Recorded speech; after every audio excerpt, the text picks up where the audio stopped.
Hey guys, it's CL, and welcome back to my YouTube channel. I make brand new videos every Monday at noon, and would be happy to have you join the party. If you haven't already, don't forget to subscribe and hit the Bertrand bell to be notified of future videos. Now, without further ado, let's get into this week's video. We are once again taking a trip to the what-if hypothetical silver screen version of, this time, the Mighty Nein. This is my favorite campaign, so there were a lot of characters to choose from, so if you guys want to see a part 2 with a specific character, let me know in the comments below. Elwolf is a stoic, strong type of person.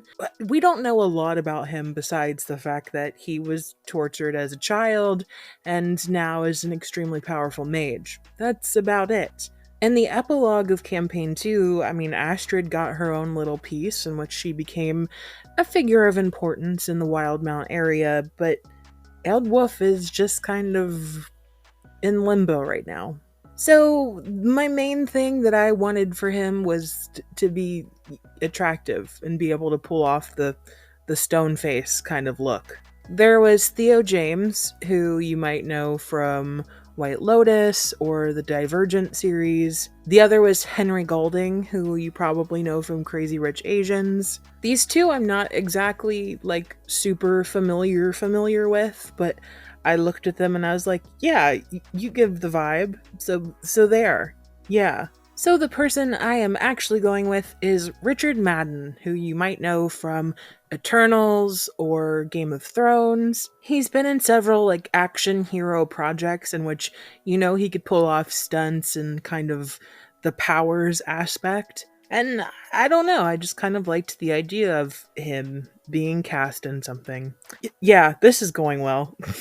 Let's talk about his other counterpart, Astrid. Now, Astrid is deeply layered and confusing because she shares the same kind of background with Elwolf and Caleb, in which, she didn't exactly have a great upbringing, and I wanted to capture that deepness in which she's very torn. She's choosing between her past with Trent or her future without Trent, and it's kind of a hard thing to capture.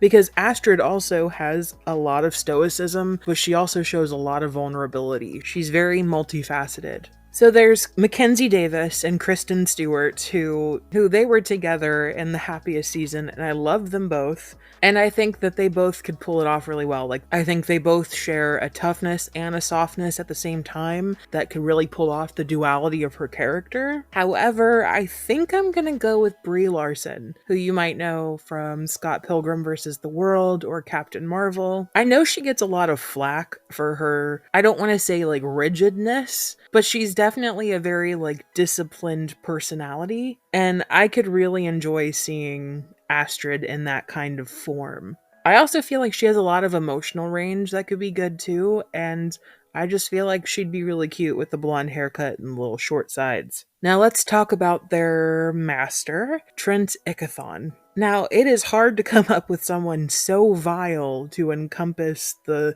just awfulness that is Trent Ickathon. So, I had Craig T. Nelson, who I just think is a great actor.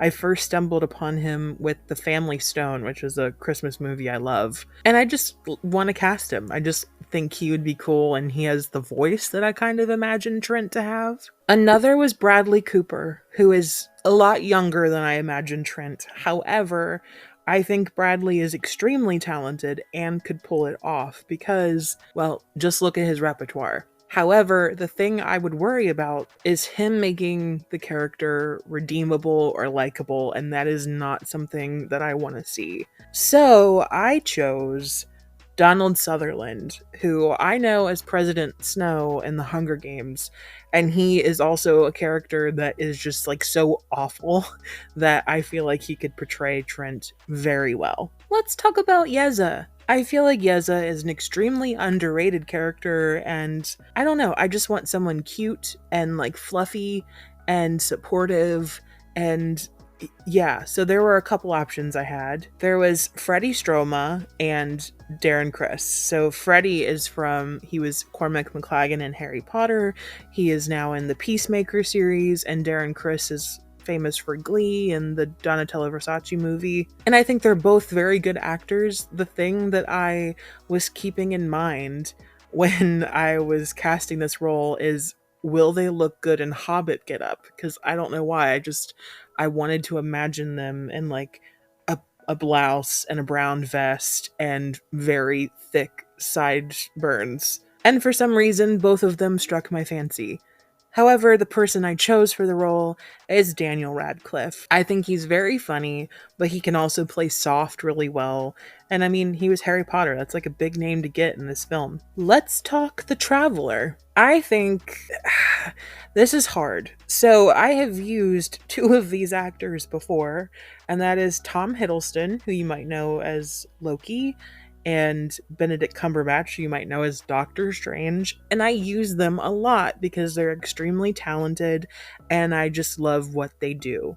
However, I am trying extremely hard not to cast people I've already casted. So I'm treating this like a franchise in which, hey, if they acted in it and they've been seen as this character, I would not like to repeat them in that kind of same vein. The person I did choose is David Tennant, who you might know as the 10th Doctor in Doctor Who. I love David. I think he's a great actor. I think he's very funny. He's really good in Omens. And honestly, I could just picture him with the big red floofy eyebrows and the long luxurious hair and green robes. And I just feel like he would have a really fun time playing that role. I think he could kill it. Let's talk about our favorite wizard besides Caleb, Essek. Essek also had a couple choices. I think the thing I really wanted to capture in Essek is his soft spot for the Mighty Nein. I feel like he's super rigid and disdainful in his first appearance, and slowly as he gets to know the party, he's just this like little soft, squishy boy, you know? So I wanted someone who could play the kind of disdain aspect, but then kind of soften up and warm up and just be like a cute guy, you know? So I had John Cho, who you might know from like Cowboy Bebop, which was sadly canceled.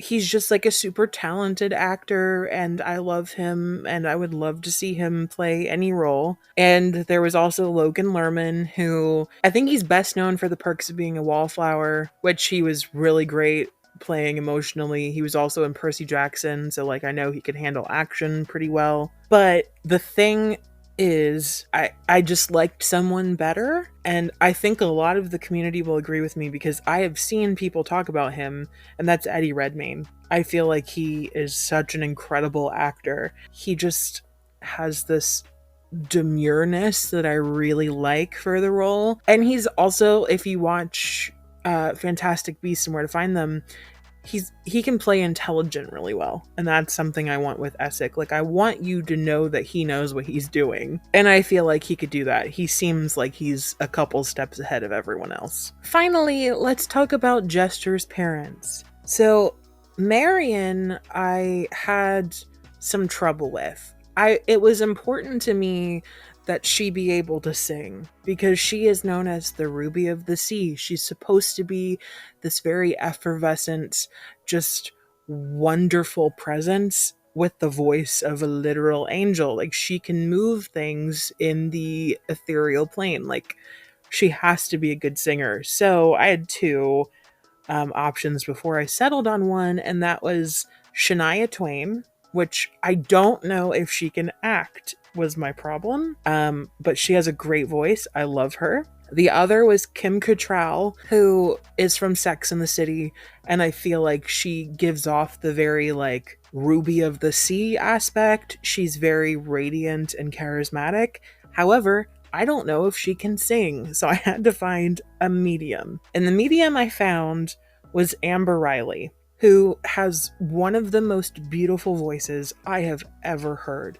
She is so incredibly talented, and I only remembered her because I talked about Darren Criss earlier, and she's a Glee alumni. However, my only problem is that she's a little young for Marion, but like, you know, I feel like you're gonna be putting her in makeup anyway to make her red. I feel like we could just like age her a little bit. And that leaves me finally with the gentleman who I had a couple, but there was one standout for me. So one option was Kit Young, who I think the only project I've seen him in was Shadow and Bone, who and he was really good. I loved him in that, but I just feel like I want someone older. And then I saw Johnny Depp and was like, well, Johnny Depp could honestly kill that role. I think he'd be really great. And then I thought to myself, well, I usually allow myself one member from the original cast to play a role. And I had kind of been saving him for something.